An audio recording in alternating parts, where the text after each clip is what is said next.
50% 이상이 이 질문을 똑같이 주셨어요. 바로 뭐냐? 짠! 여러분 안녕하세요. 아니 저희가 갑자기 나와서 놀라셨죠? 저도 놀랬습니다. 아니 얼마 전에 전화가 왔더라고요. 혜정씨 장화 신고 뛰어갈 준비해라. 그래 왜요? 했더니 우리가 옥천에 계신 우리 아리안과 함께 하신 농가분들께 발로 뛰면서 질문을 얻어야 된대요. 이거 보세요. 저 지금 42.4도 화상 입었잖아요. 나 발로 너무 뛰었어. 발에 불이 나게 뛰었어. 안 그럼 페이 좀 올려주시던가. 어떻게 페이 어떻게 협상 안 돼요? 아 얄짤없다고. 자 여러분들, 자 저희가 이런 곳입니다. 이렇게 약육강식이 그냥 철저해요. 일단 무엇보다 저희가 제가 한 12,056개의 농가를 뛰어봤거든요. 몰라 그냥 얘기해. 자 그중에서 저희가 1,000개 이상의 질문을 받았습니다. 어떤 질문이 좀 나왔을까 좀 기대되지 않으세요? 기대가 되는데요. 네. 네. 그렇게 AI처럼 말씀하시겠어요? 기대가 되는데요. 기대가 되죠. 예.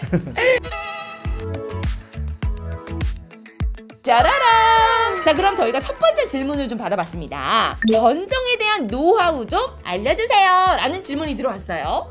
전정이라 하면 우리 일반 농가들이 가지를 많이 자르고 복숭아를 달 가지만 남기는 것이 전정이라고 생각하시는데 사실은 그렇지 않습니다. 전정이란 가능한 한 가지를 자르지 않는 것이 전정입니다. 복숭아 나무는 햇빛의 과일이기 때문에 햇빛만 잘 들어오게 관리만 해주면 좋습니다. 대신에 단과지를 한 70% 이상, 그 다음에 중과지, 그리고 장과지 10% 정도 이렇게 해서 전정을 해주시면 되는데, 사실 전정을 하지 않아도 농사는 지을 수가 있습니다. 네, 그렇지만 우리는 어차피 고품질의 복숭아를 생산하기 위해서 전정을 하는 거니까 제가 방금 전에 말씀드린 그러한 가지 배치로 가지를 잘라내시면 됩니다. 네, 우리 복숭아 달인님만의 팁을 알려드렸고요. 자, 그럼 두 번째 질문 가보겠습니다. 빠밤. 기후 변화에 따른 복숭아 재배 방법은 어떻게 해야 되나요? 아니 요즘에 뭐 비도 많이 오고요. 갑자기 따뜻해졌다가 갑자기 막 추워지고요. 그렇죠. 복숭아는 그 햇빛 기후의 농사다라는 말이 있습니다. 그 농가들이 굉장히 뭐 기후가 안 좋다면 벌써 뭐 빨리 뭔가가 이루어내려고 하신 그런 분들이 있는데, 저는 이런 말씀을 드리고 싶어요. 바람보다 앞서가지 말며 기후보다 서두르지 마라.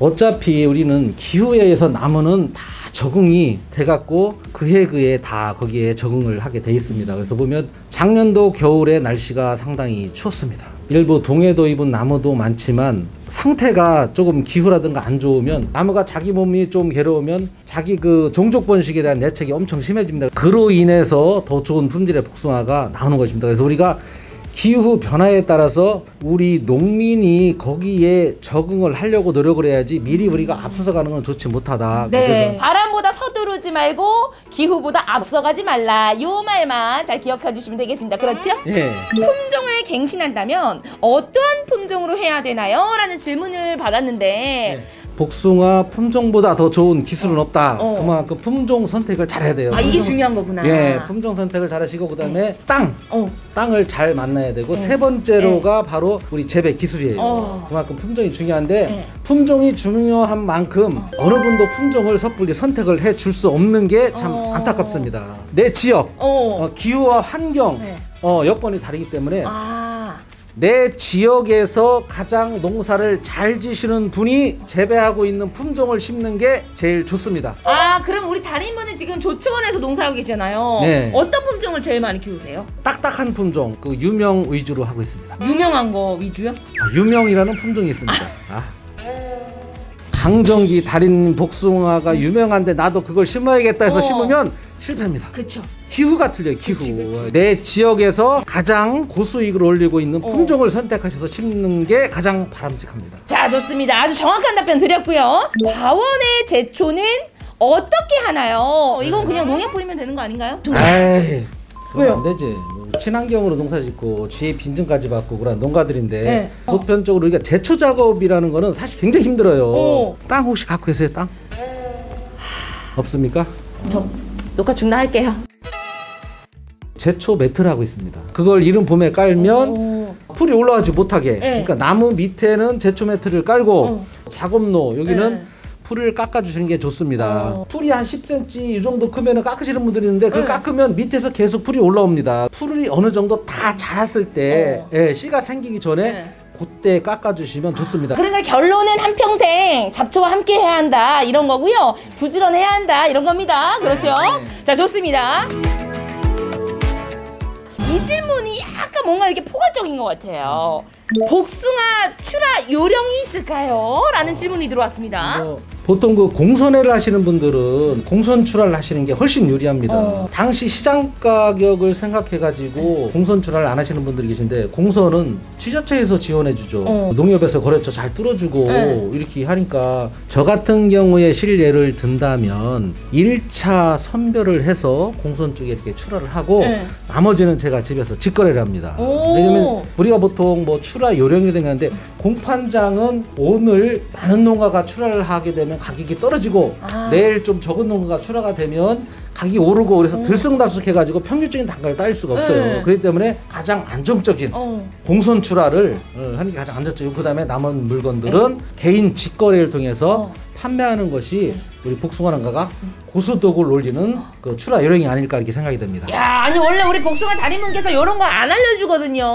아, 근데 오늘 여러분들 우리 달인님의 팁이 아주 고급 팁이 막 나가고 있습니다. 잘 이 요령 배우셔가지고 요 매출 좀 올리셨으면 좋겠어요. 저도 그럴 바람입니다. 네, 매출도 올리시면 어떻게 좀 짭짤하시니까 저희한테 어떻게 피자라도 한번 쏘시고 얼마나 좋아요. 그렇죠? 네. 자, 이 질문은요 딱 한 번밖에 안 나온 질문이에요.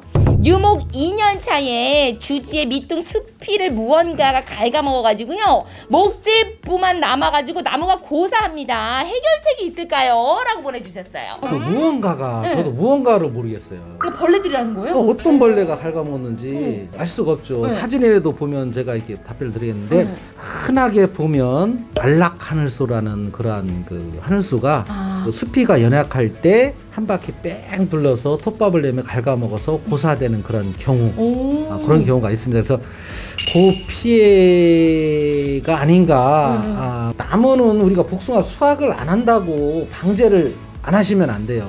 그러니까 나무를 심어놓고 잘 자라게끔 순나방도 안 먹게 하고 이렇게 방제를 잘 하셔야지 굉장히 좀 나무에 소홀한 경우가 아닌가 이렇게 생각이 듭니다. 요거는 약간 떼찌떼찌 해줘야 돼요. 약간 게으르셨어요. 너무 아쉬워하지 마시고 우울해하지 마시고요. 지금부터라도 관리 잘 하시면 되죠. 힘내시고요. 자, 다음 질문 한번 볼게요. 복숭아 나무 밑에 왕겨를 덮으려고 합니다. 장단점이 궁금해요. 왕겨요? 제가 아는 한도 내에서는 석경? 그런 그 성분이 있어가지고 뿌리가 그걸 뚫지 못한다. 그래서 가급적이면 안 주시는 게 더 좋은 것 같습니다. 굳이 주고 싶으면 태워가지고 주시든가, 아니면 다른 탭이랑 함께 발효를 해가지고 주시든가, 이렇게 그런 방법으로 주셔야지, 그냥 그렇지 아무 처리도 않은 왕겨를 주는 것은 지양을 해야 되지 않을까. 자, 그러면 정말 저희 이번 질문은요 가장 중요합니다. 약간 긴장하셔야 될 것 같아요, 우리 달인님. 50% 이상이 이 질문을 똑같이 주셨어요. 바로 뭐냐? 빠밤, 병해충 관리. 그 중에서 세균성 구멍병 도대체 어떻게 관리해야 되나요? 라는 질문이에요. 바이러스예요. 우리 감기처럼 항상 존재해 있다가 내 몸이 좀 약해지거나 하면 나타나는 거예요. 이런 이제 그 바이러스이기 때문에 항생제를 써요. 보통 만신계통인데 한두 번밖에 칠 수가 없어요. 중요한 거는 천공을 오지 않게 하려면 재배 적지에 나무를 심어야 돼요. 그러니까 바람이 타지 않는 곳에 이렇게 그 재배를 해야 되고, 질소 가다를 피하시고 이제 꽃이 피기 직전에 몽우리 상태에서 666 보르도액을 또 한번 살펴주시고 5월 말경에 아연석회 666을 다시 한번 살포를 해주시고 중간중간에 그 천공병 전용 약제를 살포해 주는 것이 가장 좋은 방법이고, 재배 적지가 아닌 곳에서는 재배를 하지 말라고 했습니다. 그런 재배 적지가 아닌 곳에 복숭아나무를 심었기 때문에 우리 농가들이 그러한 병으로 상당히 고생을 하는 것입니다. 그죠, 돈만 나가고. 아, 좋습니다. 자, 오늘 우리 달인분께서 그냥 속 시원하게 어떻게 답변을 해드렸는데 어떻게 여러분들 만족하셨나요? 저는 약간 화장실 그 변기 뚫어뻥인 줄 알았어요. 답답한 소리가 그냥 뻥 뚫어지더라고요. 자, 저희가 진짜 올해 1년 동안 복숭아 달인분께서 직접 현장에 가셔가지고 농가분들께 도움도 드렸잖아요. 그래서 내년에도 정말 열심히 농사 짓고 열매 잘 맺으시라고 올해 한 줄 평 좀 부탁드립니다. 1월 달에 1, 2월 달은 전정할 시기입니다. 그래서 이제 전정을 하시고 3월 달부터 우리가 이제 정례 작업하죠. 그리고 월동기 병해충 방제, 월동을 한 그 병해충을 또 방지하는 그런 시기입니다. 그리고 4월 달에는 이제 꽃이 피기 전에 아까 전에 말씀드렸던 그 보르데링이라든가 이런 걸 살포를 하셔가지고 좀 건전하게 생육을 할 수 있게 하시고 5월 달 가서는 신초가 왕성하게 자라는 시기입니다. 이때는 뭐 적심이라든가 뭐 하계 관리를 또 통해서 나무가 좀 그 양분을 안정되게 만들 수 있게 이렇게 해주시고 6월 달 되면은 이제 5월 말부터 적과가 시작되죠. 복숭아 이제 속기가 시작이 되는데 적과와 더불어 이제 봉지 씌우기라는데 봉지 씌우기 전에는 반드시 보호살균제를 살포해서 추후에 이제 얼룩이라든가 아니면 그 병으로부터 이렇게 예방을 해 주신 게 좋습니다. 그리고 7월 달, 6월 말 7월 달부터는 이제 조생종 수확이 들어갑니다. 이때부터는 우리 그 작물 보호제도 기간을 잘 지키셔 가지고 그 방제를 해 주시면 됩니다. 그래서 7월 달부터 9월 달까지는 그 우리가 보통 그 복숭아 수확 시기이기 때문에 농약 그 기준일을 잘 지키셔가지고 재배를 하시면 됩니다. 네. 그리고 9월달 이후에는 이제 내년도에 저장농분 축적기이기 때문에 가을철 관리 9월 10일 넘어서는 가을 전정과 더불어 또 병해충 방제를 잘 하셔야 됩니다. 그래서 이제 전에도 말씀드렸던 그 이제 청궁병 올해 질문이 가장 많이 왔던 청궁병 방제라든가 이런 것도 9월 말 10월 초까지 이렇게 이루어지니까 그때까지 병해충 관리를 잘 해주시고 또한 땅이 얼기 전까지 10일이나 보름에 한 번씩 물도 잘 주셔가지고 나무가 건전하게 해서 월동에 들어갈 수 있게끔 이렇게 관리를 해 주시면 됩니다. 그리고 나무가 편히 쉬게끔 가급적이면 12월 1월 달에는 나무한테 스트레스를 안 주는 게 좋습니다. 뭐 심심하다고 뭐 가서 복숭아 과수원 가서 나무 자르시는 분들 계신데 우리 잠자는 우리 리포터님들과 깨우면 짜증나죠. 그렇죠. 그런 거는 좀 상가를 해주시고 1월 중순 이후부터 전정을 하시는 게 좋습니다. 이렇게 딱 1년 동안 이 관리만 잘해주시면 고품질 복숭아를 생산할 수 있습니다. 좋습니다. 진짜 1년 동안 우리 함께 해주신 우리 달인분 너무 감사드리고요. 어떻게 내년에도 또 함께 하시는 건가요? 뭐 기회가 되면 또 더 좋은. 어디 내년에? 아니, 우와, 평생 계약이 되어 있으시다고. 우리 제작진분께서 평생 계약이라고 죽을 때까지 하셔야 된다고. 네, 평생 만나실 수 있으니까 여러분들 걱정 안 하셔도 됩니다. 자, 내년에도요 우리 아리안과 함께 하시는 농가분들 대한민국 최고의 복숭아가 맺길 응원하면서 저희 마지막으로 아리양 화이팅 하면서 마무리할까요? 아리양 화이팅! 저기 보셔야죠. 다시 아리양 화이팅!